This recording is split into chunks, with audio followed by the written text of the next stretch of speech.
Corriente de rollo cilíndrico, corriente de rollo cónico. Vamos a aprender a diseñar o a seleccionar realmente estos tres tipos de corrientes. Vamos a comenzar con los corrientes radiales de bolas. Recuerden por favor que la característica de este tipo de corrientes, las esferas o bolas. Por supuesto, el procedimiento es un poco similar a lo que la corriente electroconductorizante. Lo primero, acá determinar la fuerza. ¿Okay?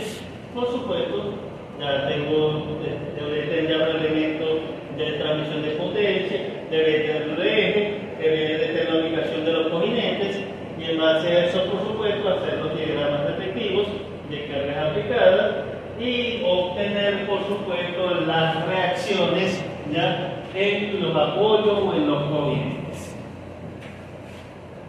¿Okay? Entonces, y recuerden por favor, si estoy trabajando con dos planos ya, y se me generan fuerzas en los dos planos, lo que tengo que utilizar son los resultantes. ¿Ya? ¿Ok? Es decir, la raíz cuadrada de la fuerza aplicada en cada uno de los planos al cuadrado. Así de sencillo. ¿Ok? Entonces, en el RA, en el RC y carga axial también. ¿Ya? Cargas radiales, carga axial. ¿Ok? Los coincidentes de bola necesitan carga axial. Radial sabemos que sí. ¿Axial?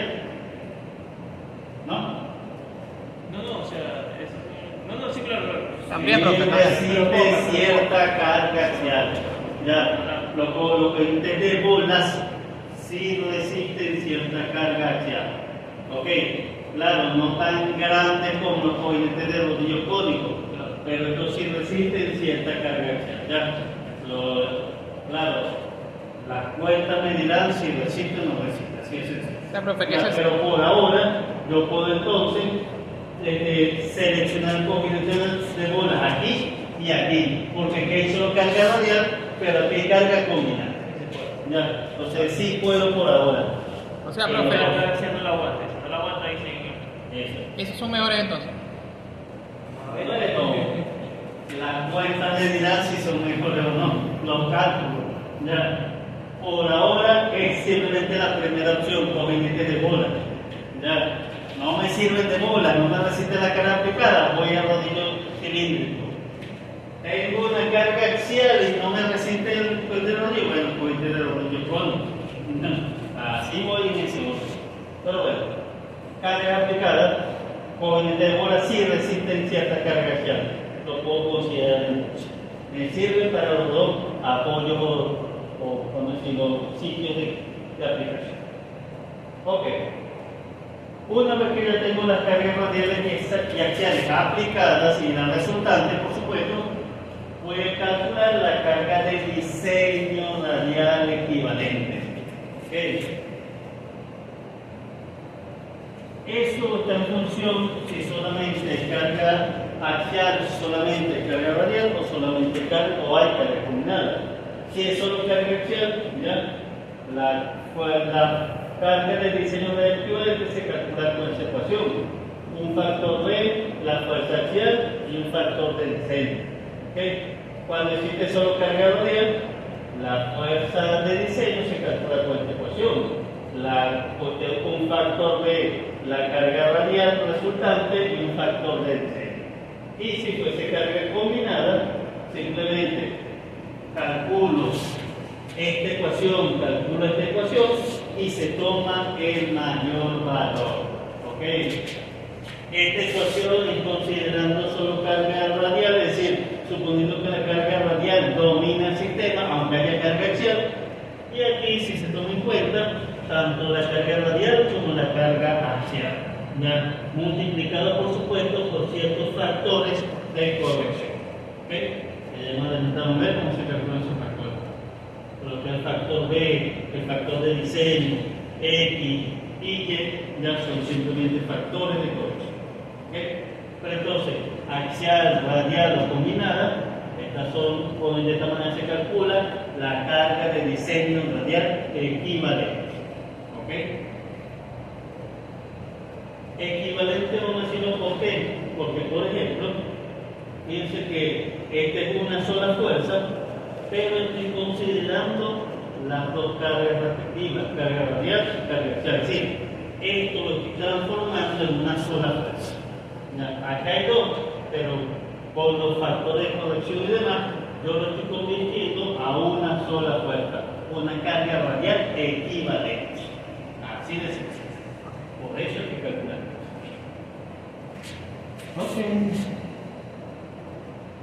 El factor de rotación B simplemente se calcula igual a 1 si quiere el lado interno, igual a 2 si quiere el lado externo, y si me coeficientes autoalineantes, el factor se toma igual a 1.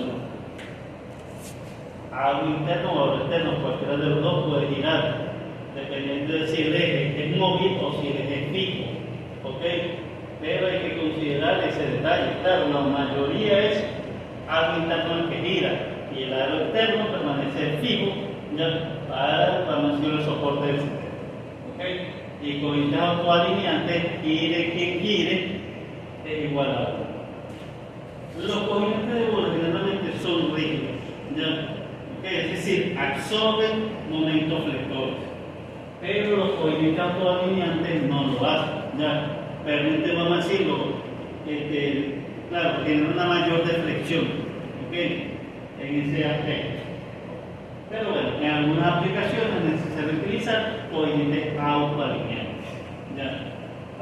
Considero a la hora de hacer los cálculos de los en realidad se utilizan siempre son coeficientes, vamos a decirlo, rígidos, no autoalineantes.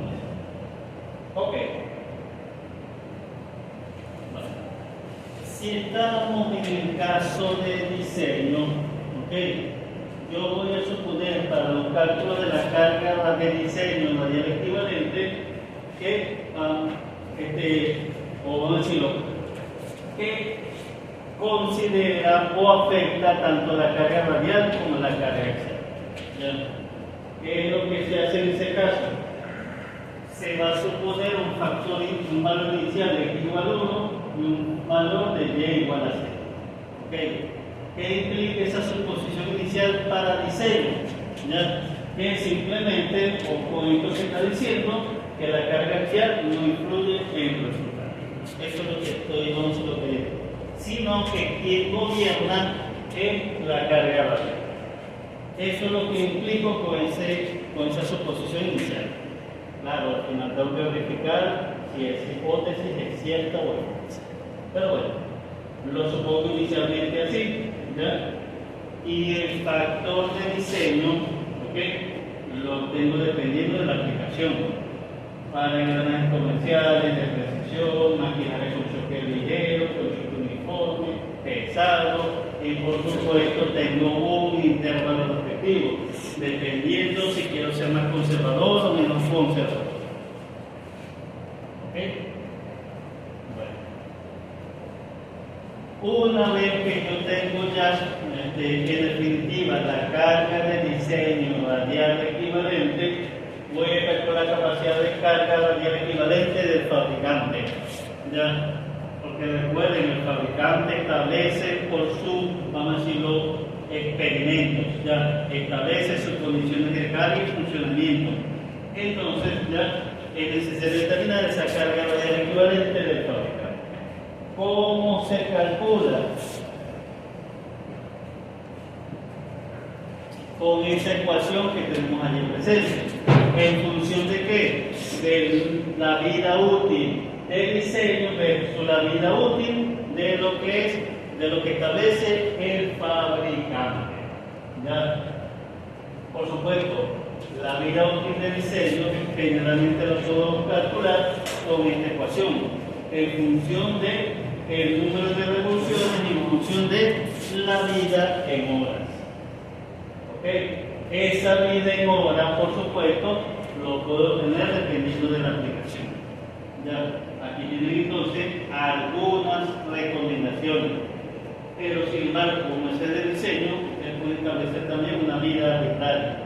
¿Okay? Esto le sirve de guía, pero si no está aquí, usted puede decir, bueno, voy a suponer para esa aplicación tantas horas de vida útil, ya 20.000 horas, 30.000 horas, 10.000 horas, de 100.000 horas, etcétera, etcétera. ¿Ya? Pero esa vida de diseño en horas lo puede determinar.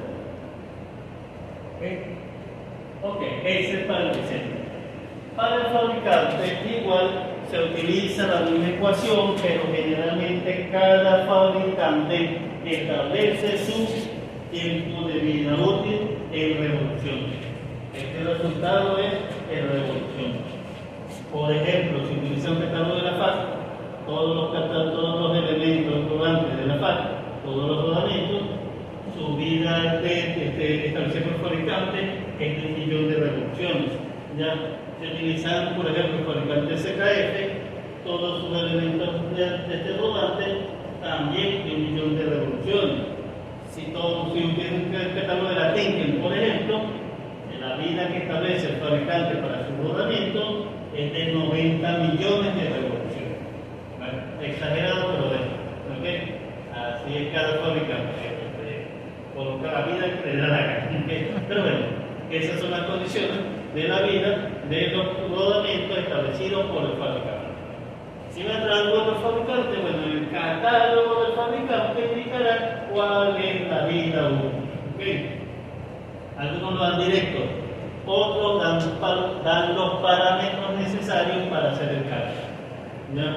Pero siempre el fabricante establece su vida útil de sus rodamientos.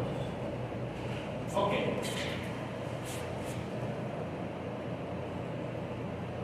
Una vez que entonces ya tengo la vida, la capacidad de carga según el fabricante, voy a seleccionar ahora del fabricante por el radial de bola.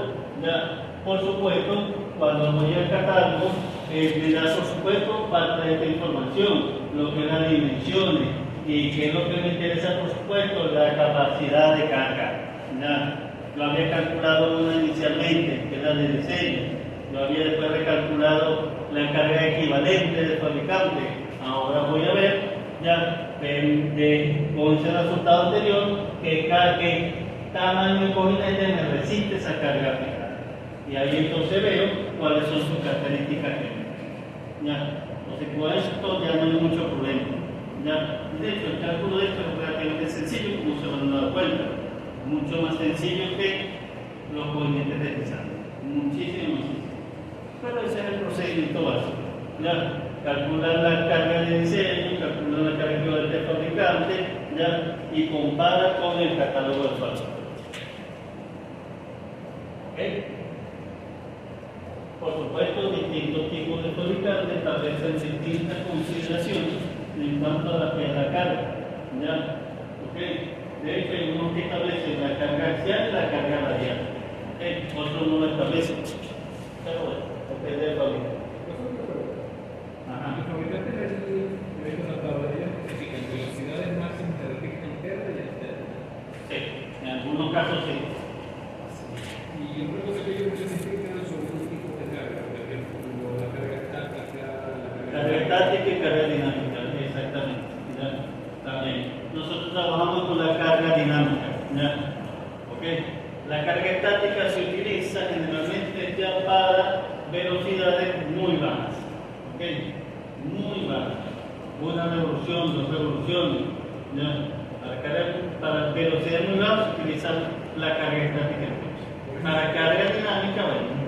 por ejemplo, un motor, vamos a decir que es una carga estática, se va a calcular por el peso del motor, la carga sobre el rodamiento. Sí, exactamente. Y la velocidad no es muy alta. Otra cosa, y el rodamiento, ¿cómo se determina qué tanta torsión soporta el guía? Eso lo vimos cuando vimos la parte de flexión en eje. Ya, hay unas reflexiones permisibles para los rodamientos. Ahí vimos esos valores. ¿Eso está tabulado o no? ¿No lo da por acá? Algunos sí lo dan, otros no lo dan. ¿Ya? ¿Okay? Pero generalmente, como ese vacío son valores que establecen los fabricantes de rodamiento, entonces lo establecen. Si no, lo que yo les di para el diseño de eje, que está en la norma para coordenadas de contacto urbano. Ya, la ACFA. Ya. Esos valores que yo les di, yo los saqué de esa vamos a decirlo, norma. ¿Okay? Pero Cada fabricante ya decide si lo coloca en su catálogo o no lo coloca. Pero quienes no lo colocan generalmente utilizan la normal. ¿Ya? Esto es lo que yo le di para la parte adicional. ¿Ok? ¿Qué más? Ya. Seguimos. Bueno. Por supuesto, dependiendo si tengo estoy en análisis o si estoy en diseño, ya, si estoy en análisis ya tengo un diámetro de LED, ¿ok? Que es con el que voy a manejar o trabajar. Si estoy en diseño, simplemente cuando hago el cálculo de la carga, yo veo que el diámetro del eje es el que me puede servir, ¿ya? ¿Ok? Que como les dije entonces, ejes y coordinates están relacionados, ¿ya? Yo no puedo seleccionar un cojinete ni más grande ni más pequeño que el eje que yo había prediseñado. ¿Ya? Y si eso sucede, yo tengo que rediseñar ese eje. ¿Ok? Entonces, por eso, o sea, diseño de eje no es nada fácil. Para mí es peor que engranaje incluso. ¿Ya? Para mí, yo lo considero. ¿Ya? Y parecía un elemento tonto realmente. Una barra con diámetro escalonado, pero que va. Ya, cuando yo entré a profundidad de este estudio dije no, es peor que peor. Por eso yo les dije que el examen directamente se lo voy a tirar para la casa, ya, porque aquí no lo van a terminar, ya, no lo van a terminar. ¿Ok? Bueno, seguimos entonces. Ok.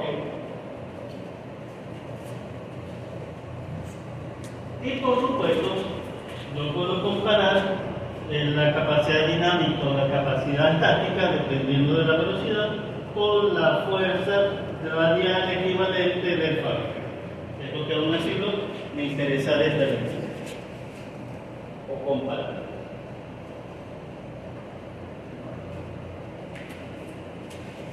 Si existe carga combinada, van a hacer este procedimiento. Si no existe, por supuesto, van al paso número 6.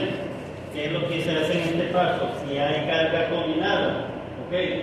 Vamos a calcular la relación F sobre F0 del cojinete de bolas. ¿Ya? Eso, por supuesto, en función de la carga aplicada y de la carga axial aplicada resultante sobre el cojinete que estoy estudiando o analizando, por supuesto. ¿Ya? Y C sub 0 lo obtengo de las tablas, ¿ya? Que es la que corresponde a la capacidad que está.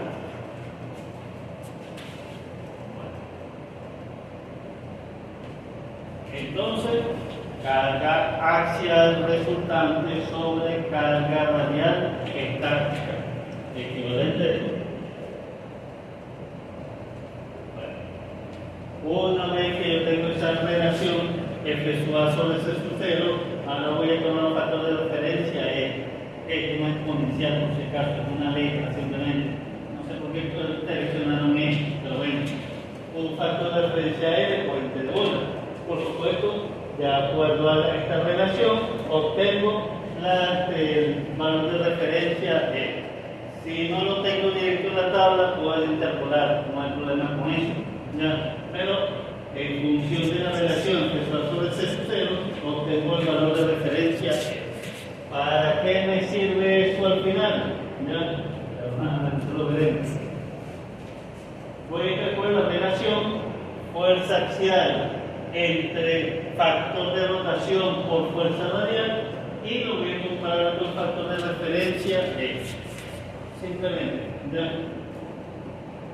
Si esto sucede, si la relación F sub A sobre F sub R es menor o igual que el valor de referencia E, entonces la suposición aquella que yo había dicho, X igual 0, perdón, X igual 1, Y igual 0, es correcta. ¿Ya? Eso es para corroborar, como les dije, si aquella suposición es o no es adecuada, de acuerdo a qué al cojinete que seleccioné. ¿Ya? Puede ser que me sirva, puede ser que no me sirva. Bueno, si sucede esa relación, perfecto, es correcto. Si no sucede, ¿ya? Entonces esa hipótesis es incorrecta. O lo que es lo mismo, la carga axial sí influye, ¿ya? En el resultado final de los cálculos. ¿Qué es lo que me quiere decir esa suposición? ¿Qué es lo que se hace en ese caso? Simplemente, ya, de acuerdo al último valor que tomé, en la tabla también aparecen los valores del X. ¿Ya? ¿Okay? Yo antes lo había tomado 0 y 1, pero ahora, por el coeficiente que yo había preseleccionado, voy a seleccionar los valores verdaderos. ¿Ya? Esto es lo que hago entonces y recalculo la fuerza. ¿Ya? Recalculo, claro, considerando cuál es la mayor de las dos, entre combinada y solo radial, ¿okay? Calculo de nuevo la capacidad de carga del fabricante y de nuevo comparo el resultado con la carga dinámica o estática, dependiendo de la velocidad, del coeficiente. ¿Ya? Si aún así el mismo coeficiente me sirve, perfecto. ¿Ya? Es decir, si la capacidad de carga todavía me da mayor o igual que lo que me dio este valor, me sirve. Si no, entonces tengo que seleccionar otro coeficiente. ¿Ya? Y así ir iterando hasta obtener un valor que me satisfaga las ecuaciones respectivas. ¿Ok? Entonces ya saben, primera suposición. Segunda suposición, recalculo todo de nuevo, vuelvo a comparar, si me sirve perfecto, si no me sirve, otro coeficiente. ¿Ya? Y así voy probando hasta que me satisfaga la ecuación. Bueno, ese es el cálculo entonces, si es carga combinada. ¿Ok? Una vez que entonces ya tengo en definitiva el coeficiente seleccionado, que sé que me resiste las cargas aplicadas, ahora simplemente voy a investigar los parámetros geométricos definitivos. ¿De dónde los saco? Por supuesto del fabricante. Ya, de acuerdo a aquel coeficiente que ya había seleccionado, que sé que me resiste las cargas aplicadas. Esto es lo que calculo. Esto es lo que simplemente especifica.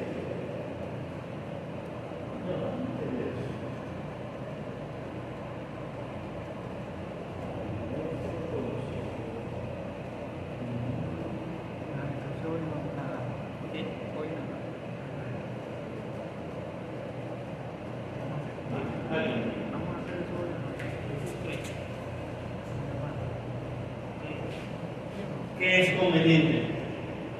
Seleccionar coeficientes iguales o coeficientes diferentes. Porque vamos a estar claros. Aquí hay carga combinada. Aquí hay solo carga radial. Obviamente el coeficiente que selecciono acá no va a ser de la misma dimensión o que va a ser una carga que el coeficiente que está acá. Los coeficientes me pueden dar diferentes. Pero ¿qué es conveniente? ¿Seleccionarlos diferentes o seleccionarlos iguales? ¿Ya? Pero claro, seleccionando aquel crítico, es decir, donde tenga la mayor carga, la mayor carga aplicada, y el otro, sin calcular nada, lo selecciono igual. ¿Qué es mejor entonces? Seleccionar los iguales. Igual. El más ¿Por crítico. qué? Porque resisten más carga y más tipos de carga. Porque si vos tenés los iguales y hay uno que resiste más carga, obviamente el otro te va a cumplir. Te va a cumplir el otro. Porque este resiste más carga y resiste, y si el otro es igual, obviamente si este resiste menos carga, te va a cumplir.